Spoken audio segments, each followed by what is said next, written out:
Invierno.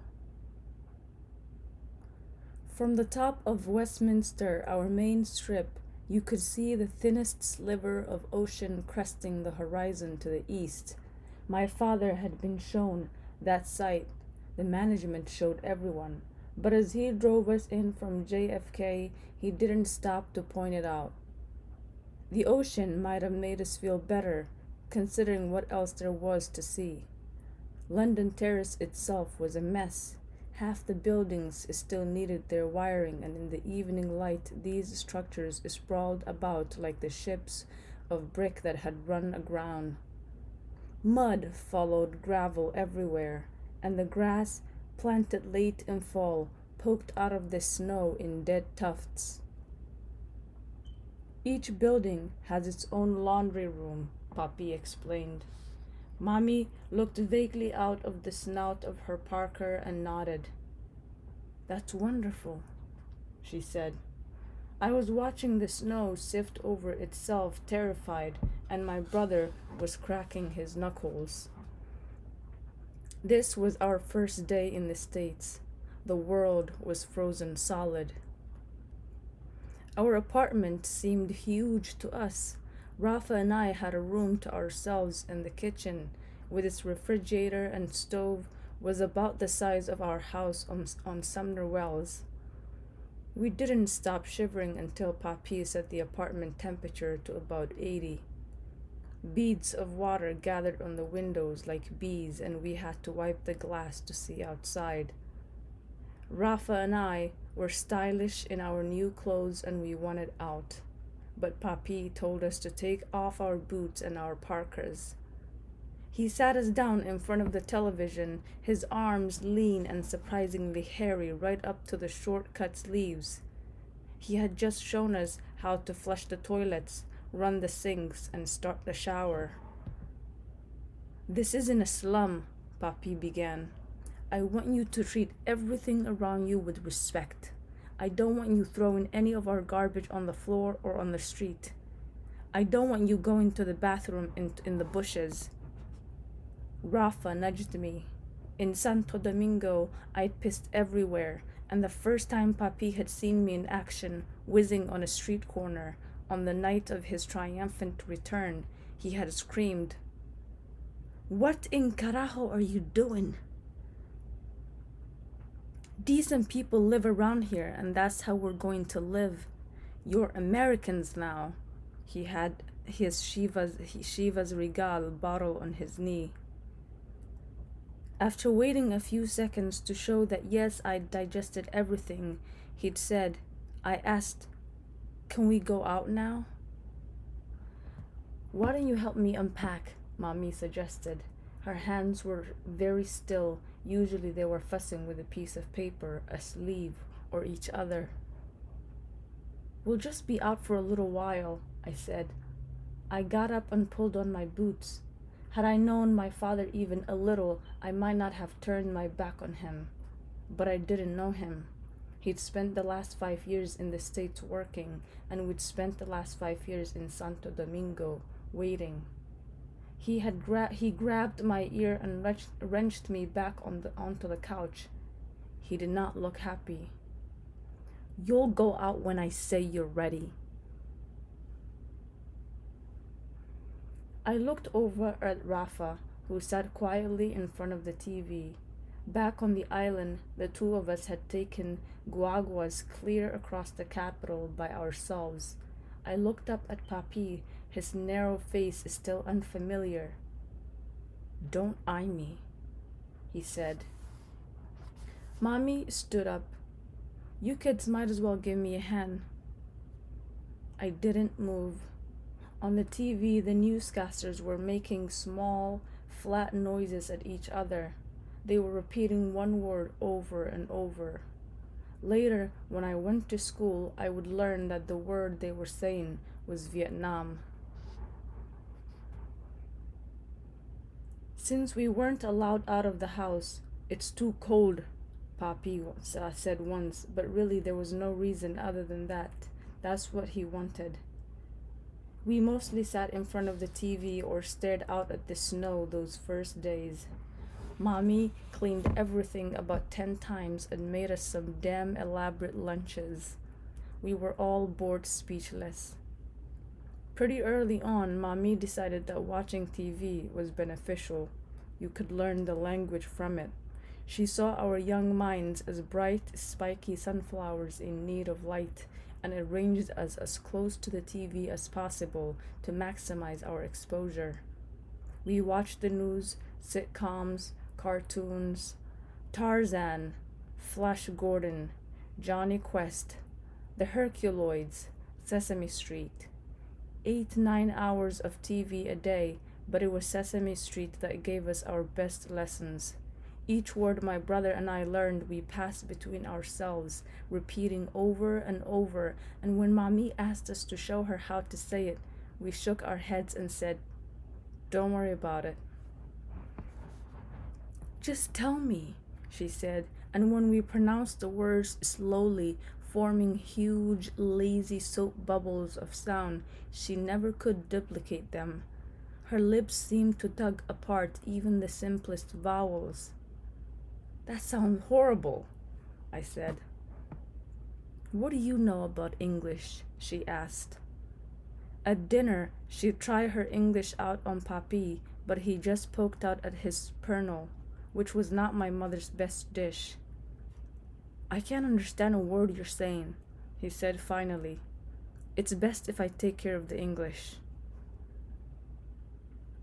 "How do you expect me to learn?" "You don't have to learn," he said. "Besides, the average woman can't learn English." "It's a difficult language to master," he said, first in Spanish and then in English. Mommy didn't say another word. In the morning, as soon as Papi was out of the apartment, Mommy turned on the TV and put us in front of it. The apartment was always cold in the morning, and leaving our beds was a serious torment. "It's too early," we said. "It's like school," she suggested. "No, it's not," we said. We were used to going to school at noon. "You two complain too much." She would stand behind us, and when I turned around, she would be mouthing the words we were learning, trying to make sense of them.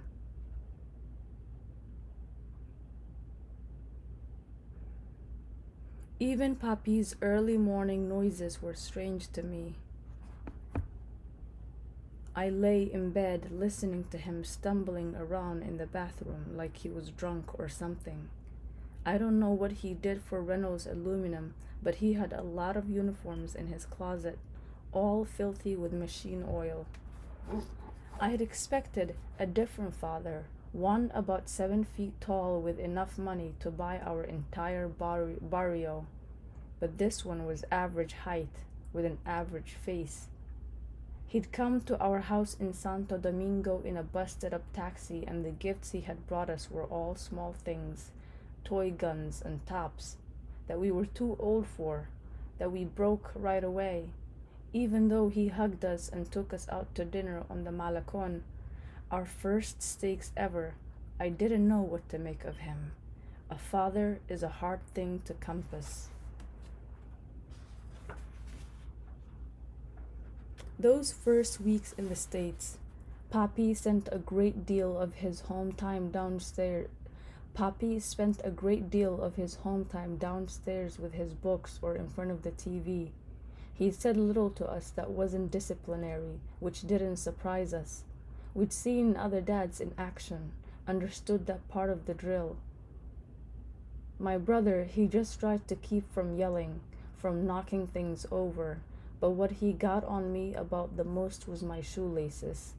Papi had a thing with shoelaces. I didn't know how to tie them properly, and when I put together a rather formidable knot, Papi would bend down and pull it apart with one tug. "At least you have a future as a magician," Rafa said, but this was serious. Rafa showed me how, and I said fine, and had no problems in front of him, but when Papi was breathing down my neck, his hand on a belt, I couldn't perform.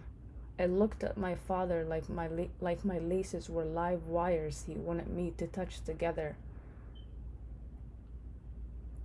I met some dumb men in the Guardia, Papi said, but every single one of them could tie his motherfucking shoes.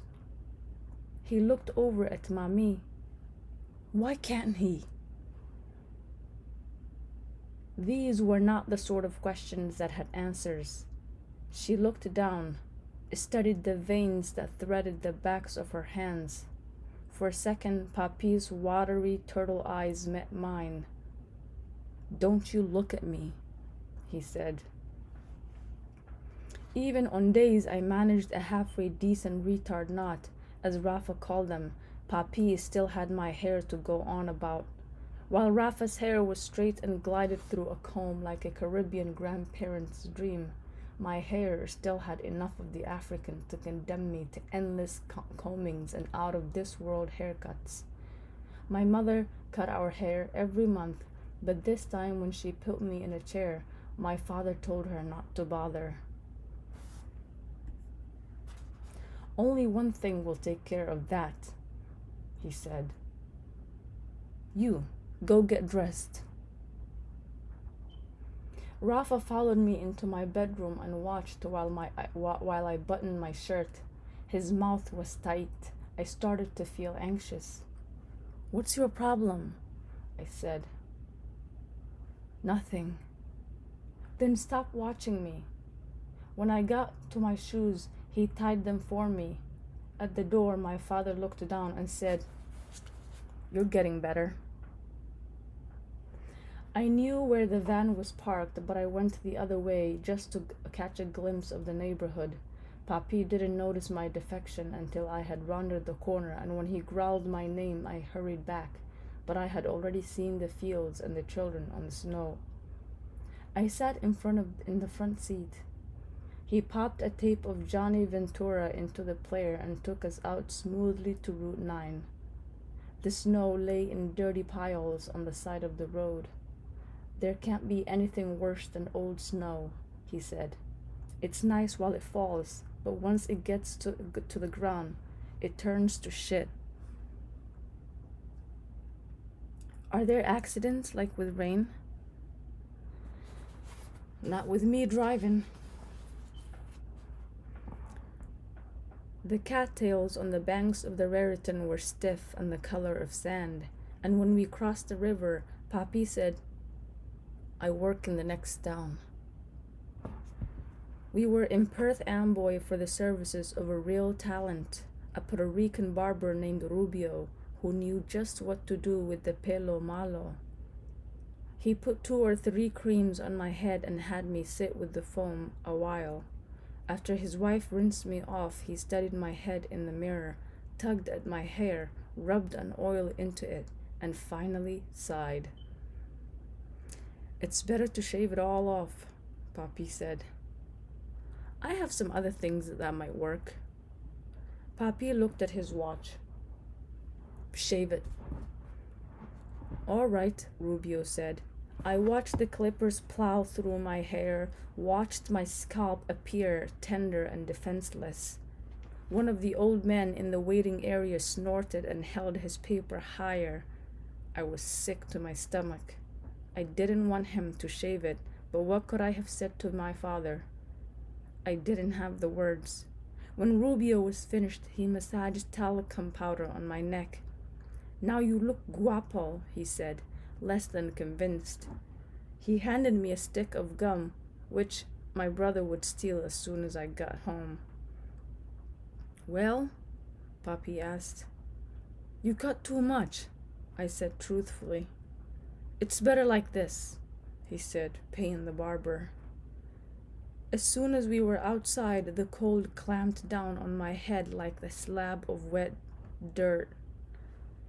We drove back in silence. An oil tanker was pulling into port on the Raritan, and I wondered how easy it would be for me to slip aboard and disappear. Do you like negras? My father asked. I turned my head to look at the women we had just passed. I turned back and realized that he was waiting for an answer, that he wanted to know, And while I wanted to blur that I didn't like girls in any denomination, I said instead, "Oh, yes." And he smiled. "They're beautiful," he said and lit a cigarette. "They'll take care of you better than anyone." Rafa laughed when he saw me. "You look like a big thumb."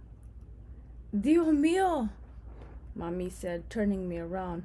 "Why did you do that to him?" "It looks good," Papi said. "And the cold's going to make him sick." Papi put his cold palm on my head. "He likes it fine," he said. Papi worked a long 50-hour week, and on his days off he expected quiet. But my brother and I had too much energy to be quiet. We didn't think anything of using our sofas for trampolines at 9 in the morning, while Papi was asleep. In our old barrio, we were accustomed to folks shocking the streets with merengue 24 hours a day.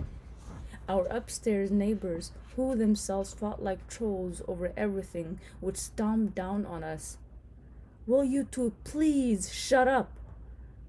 And then Papi would come out of his room, his shorts unbuttoned, and say, "What did I tell you?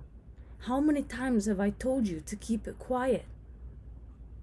He was free with his smacks, and we spent whole afternoons on Punishment Row, our bedroom, where we had to lay on our beds and not get off, because if he burst in and caught us at the window, staring out at the beautiful snow, he would pull our ears and smack us, and then we would have to kneel in the corner for a few hours. If we messed that up, joking around or cheating, he would force us to kneel down on the cutting side of a coconut grater, and only when we were bleeding and whimpering would he let us get up.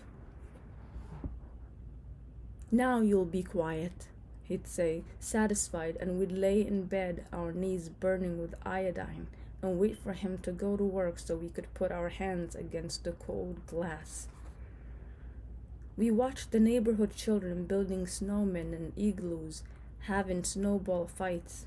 I told my brother about the field I'd seen, vast in my memory, but he just shrugged. A brother and sister lived across in apartment 4, and when they were out, we would wave to them. They waved to us and motioned for us to come up, but we shook our heads. "We can't." The brother tugged his sister out to where the other children were, with their shovels and their long, snow-encrusted scarves. She seemed to like Rafa and waved to him as she walked off. He didn't wave back. "American girls are supposed to be beautiful," he said. "Have you seen any?" "What do you call her?" He reached down for a tissue and sneezed out a double barrel of snot. All of us had headaches and colds and coughs. Even with the heat cranked up, winter was kicking our asses. I had to wear a Christmas hat around the apartment to keep my shaven head warm. I looked like an unhappy tropical elf. I wiped my nose. If this is the United States, mail me home. "Don't worry," Mommy says we're probably going home. How does she know? Her and Papi have been talking about it. She thinks it would be better if we went back. Rafa ran a finger glumly over our window. He didn't want to go. He liked the TV and the toilet, and already saw himself with the girl in apartment 4. "I don't know about that," I said. "Papi doesn't look like he's going anywhere." "What do you know? You're just a little mojon." "I know more than you," I said. Papi had never once mentioned going back to the island. I waited to get him in a good mood after he had watched Abbott and Costello, and asked him if he thought we would be going back soon. "For what?" "A visit." "You ain't going anywhere." By the 3rd week, I was worried we weren't going to make it. Mommy, who had been our authority on the island, was dwindling. She cooked our food and then sat there waiting to wash the dishes. She had no friends, no neighbors to visit. You should talk to me, she said, but we told her to wait for Papi to get home. He'll talk to you, I guaranteed. Rafa's temper got worse. I would tug at his hair, an old game of ours, and he would explode. We fought and fought and fought, and after my mother pried us apart, instead of making up like the old days, we sat scowling on opposite sides of our room and planned each other's demise. I'm gonna burn you alive, he promised. You should number your limbs, I told him, so they'll know how to put you back together for the funeral. We squirted acid at each other with our eyes like reptiles. Our boredom made everything worse. One day, I saw the brother and sister from apartment 4 gearing up to go play, and instead of waving, I pulled on my parka. Rafa was sitting on the couch, flipping between a Chinese cooking show and an all-star little league game. I'm going out, I told him. Sure you are, he said, but when I pushed open the front door, he said, Hey! The air outside was very cold and I nearly fell down our steps. No one in the neighborhood was the shoveling type. Throwing my scarf over my mouth, I stumbled across the uneven crust of snow. I caught up to the brother and sister at the side of our building. Wait up, I yelled. I want to play with you. The brother watched me with a half a grin, not understanding a word I'd said. His arms scrunched nervously at his sides. His hair was a frightening no color. His sister had green eyes and her freckled face was cowled in a hood of pink fur. We had on the same brand of mittens, bought cheap from two guys. I stopped and we faced each other, our white breath nearly reaching across the distance between us. The world was ice and the ice burned with sunlight. This was my first real encounter with Americans and I felt loose and capable. I motioned with my mittens and smiled. The sister turned to her brother and laughed. He said something to her, and then she ran to where the other children were, the peals of her laughter trailing over her shoulder like the spumes of her hot breath. I've been meaning to come out, I said, but my father won't let us right now. He thinks we're too young, but look, I'm older than your sister, and my brother looks older than you. The brother pointed at himself. Eric, he said. My name's Junior, I said. His grin never faded. Turning, he walked over to the approaching group of children. I knew that Rafa was watching me from the window and fought the urge to turn around and wave. The gringo children watched me from a distance and then walked away. Wait, I said, but then an Oldsmobile pulled into the next lot, its tires muddy and thick with snow. I couldn't follow them. The sister looked back once, a lick of her hair peeking out of her hood. After they had gone, I stood in the snow until my feet were cold. I was too afraid of getting my ass beat to go any farther.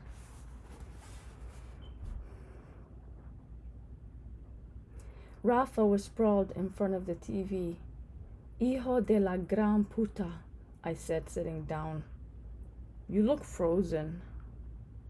I didn't answer him. We watched TV until a snowball struck the glass patio door and both of us jumped. What was that? Mommy wanted to know from her room. 2 more snowballs exploded on the glass. I peeked behind the curtain and saw the brother and the sister hiding behind a snow-buried Dodge. Nothing, Senora, Rafa said. It's just the snow.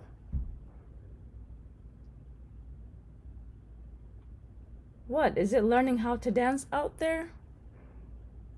It's just falling, Rafa said. We both stood behind the curtain and watched the brother throw fast and hard, like a pitcher.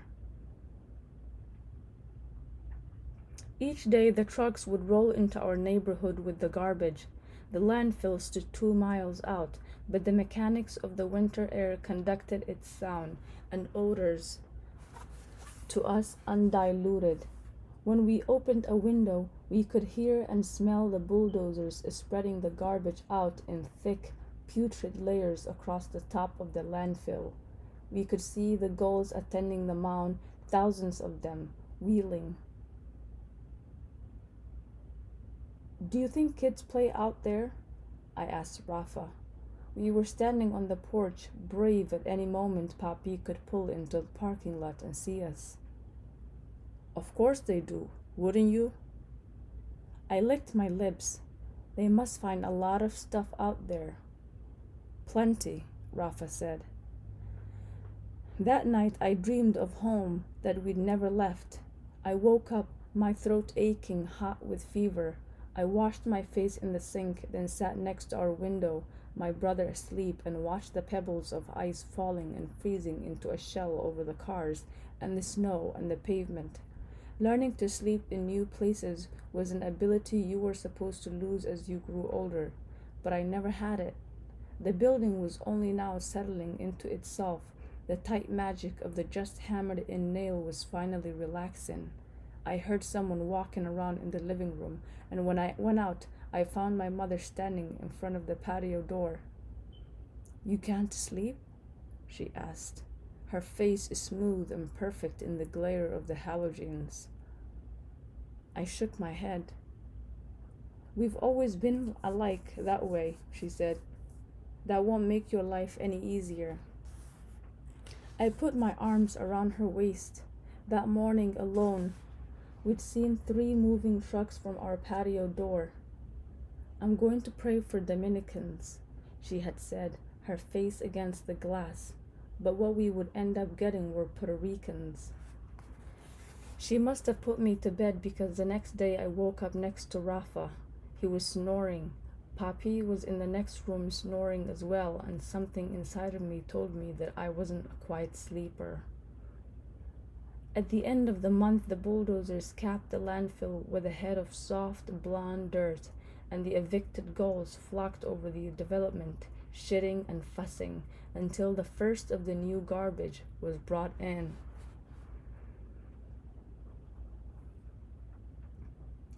My brother was bucking to be number 1 son. In all other things he was generally unchanged, but when it came to my father, he obeyed him with a scrupulousness he had never shown anybody.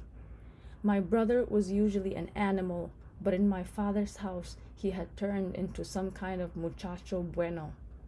Papi said he wanted us inside. Rafa stayed inside. It was as if the passage to the U.S. had burned out the sharpest part of him. In no time at all would it spark back to life more terrible than before, but those first months he was muted. I don't think anybody could have recognized him. I wanted my father to like me too, but I wasn't in an obedient mood. I played in the snow for short stretches, though never out of sight of the apartment. "You're going to get caught," Rafa forecasted. I could tell that my boldness made him miserable. From our windows, he watched me packing snow and throwing myself into drifts. I stayed away from the gringos.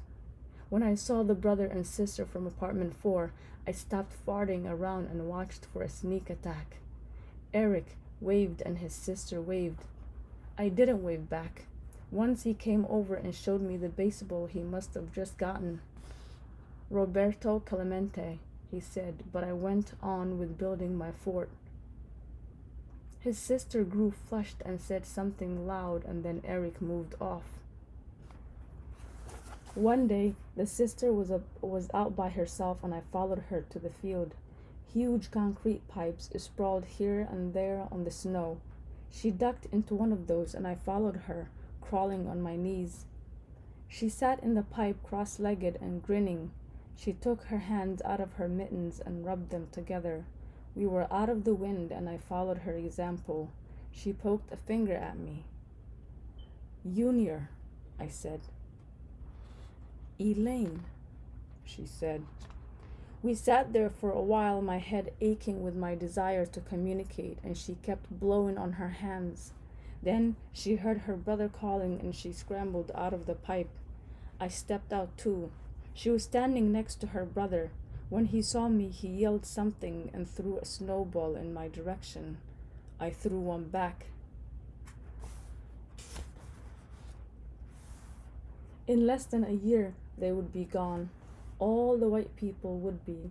All that would be left would be us colored folks.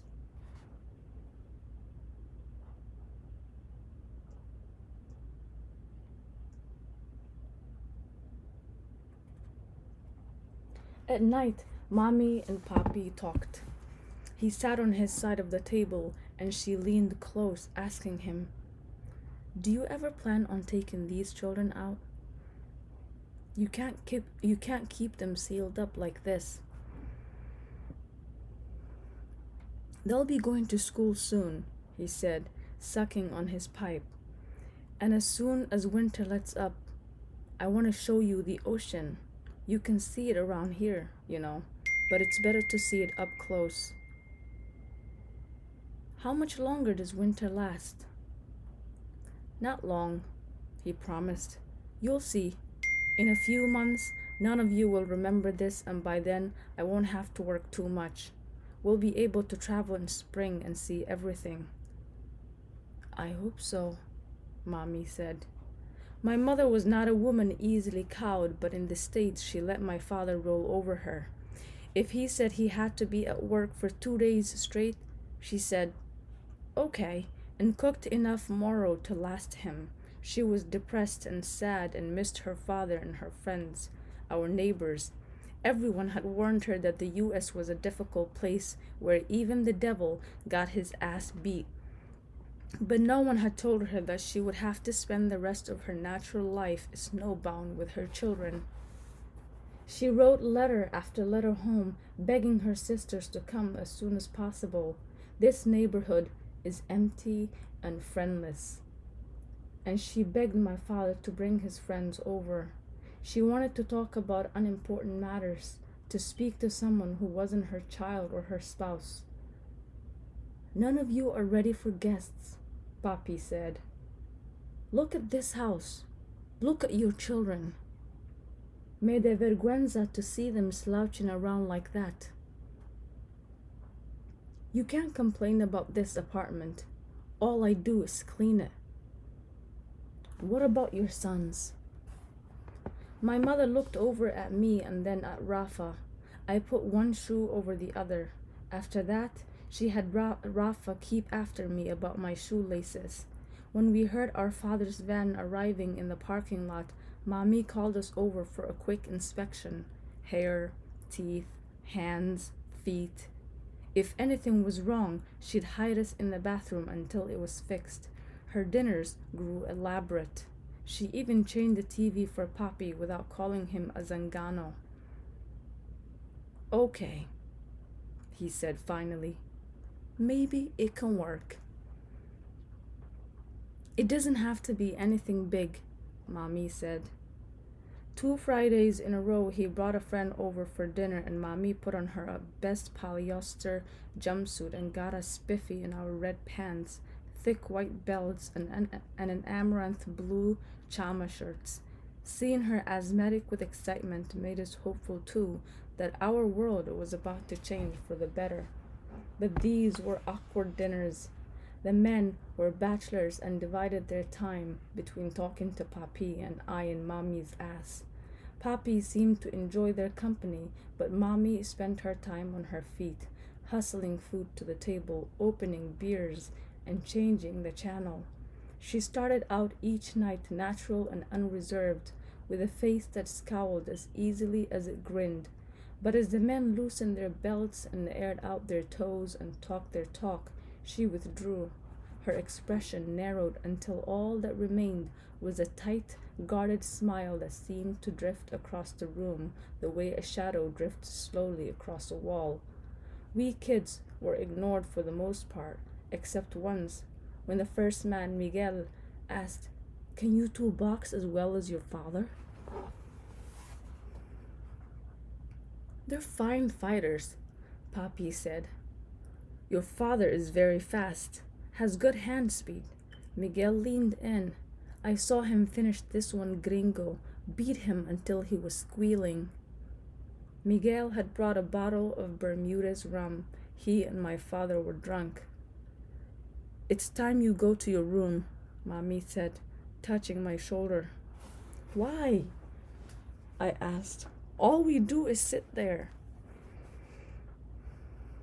"That's how I feel about my home," Miguel said. Mommy's glare cut me in half. "Shut your mouth," she said, shoving us toward our room. We sat as predicted and listened. On both visits, the men ate their fill, congratulated Mommy on her cooking, Papi on his sons, and then stayed about an hour for propriety's sake. Cigarettes, dominoes, gossip, and then the inevitable. "Well, I have to get going. We have work tomorrow. You know how that is." "Of course I do. What else do we Dominicans know?" Afterward, Mommy cleaned the pans quietly in the kitchen, scraping at the roasted pig flesh while Papi sat out on our front porch in his short sleeves. He seemed to have grown impervious to the cold these last 5 years. When he came inside, he showered and pulled on his overalls. "I have to work tonight," he said. Mommy stopped scratching at the pans with a spoon. "You should find yourself a more regular job." Papi shrugged. "If you think jobs are easy to find, you go get one." As soon as he left, Mommy ripped the needle from the album and interrupted Felix del Rosario. We heard her in the closet pulling on her coat and her boots. "Do you think she's leaving us?" I asked. Rafa wrinkled his brow. "Maybe," he said. When we heard the front door open, we let ourselves out of our room and found the apartment empty. "We better go after her," I said. Rafa stopped at the door. "Let's give her a minute," he said. "What's wrong with you?" "We'll wait 2 minutes," he said.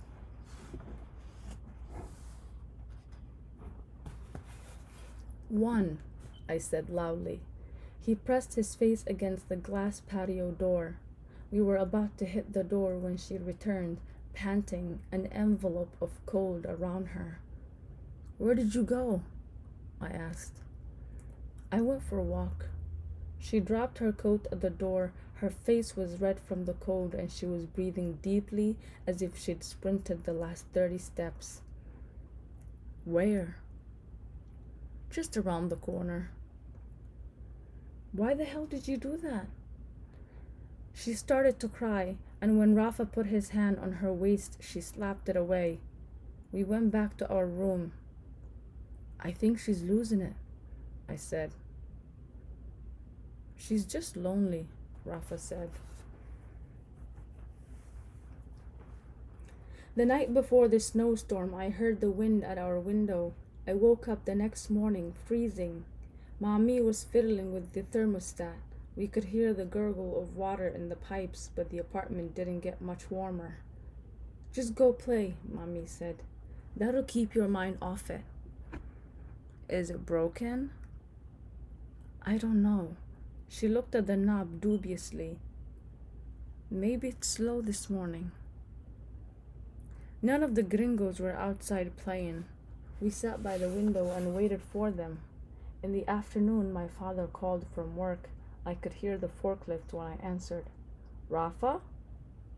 "No, it's me." "Get your mother." "We got a big storm on the way," he explained to her. Even from where I was standing, I could hear his voice. "There's no way I can get out to see you. It's gonna be bad. Maybe I'll get there tomorrow." "What should I do?" "Just keep indoors and fill the tub with water." "Where are you sleeping?" Mommy asked. "At a friend's." She turned her face from us. "Okay," she said. When she got off the phone, she sat in front of the TV. She could see I was going to pester her about Papi. She told me, "Just watch your show." Radio WADO recommended spare blankets, water, flashlights, and food. We had none of these things. What happens if we get buried? I asked. Will we die? Will they have to save us in boats? I don't know, Rafa said. I don't know anything about snow. I was spooking him. He went over to the window and peered out. We'll be fine, Mommy said. As long as we're warm. She went over and raised the heat again. But what if we get buried? You can't have that much snow. How do you know? Because 12 inches isn't going to bury anybody, even a pain in the ass like you. I went out on the porch and watched the first snow begin to fall like finely sifted ash. If we die, Poppy's gonna feel bad, I said. Mommy turned away and laughed. 4 inches fell in an hour and the snow kept falling. Mommy waited until we were in bed, but I heard the door and woke Rafa. She's at it again, I said. Outside? Yes. He put on his boots grimly. He paused at the door and then looked back at the empty apartment. Let's go, he said. She was standing on the edge of the parking lot, ready to cross Westminster. The apartment lamps glared on the frozen ground and our breath was white in the night air. The snow was gusting. Go home, she said. We didn't move. Did you at least lock the front door? She asked. Rafa shook his head. It's too cold for thieves anyway, I said. Mommy smiled and nearly slipped on the sidewalk. I'm not good at walking on this vena. I'm real good, I said. Just hold on to me. We crossed Westminster. The cars were moving very slowly and the wind was loud and full of snow. This isn't too bad, I said. These people should see a hurricane. Where should we go? Rafa asked. He was blinking a lot to keep the snow out of his eyes. Go straight, Mommy said. That way we don't get lost. We should mark the ice. She put her hands around us both. It's easier if we go straight. We went down to the edge of the apartments and looked out over the landfill, a misshapen, shadowy mound that abutted the Raritan. Rubbish fires burned all over it like sores, and the dump trucks and bulldozers slept quietly and reverently at its base. It smelled like something the river had tossed out from its floor, something moist and heaving. We found the basketball courts next and the pool empty of water, and Parkwood, the next neighborhood over, which was all moved in and full of kids. We even saw the ocean, up there at the top of Westminster, like the blade of a long, curved knife. Mommy was crying, but we pretended not to notice. We threw snowballs at the sliding cars, and once I removed my cap just to feel the snowflakes scatter across my cold, hard scalp.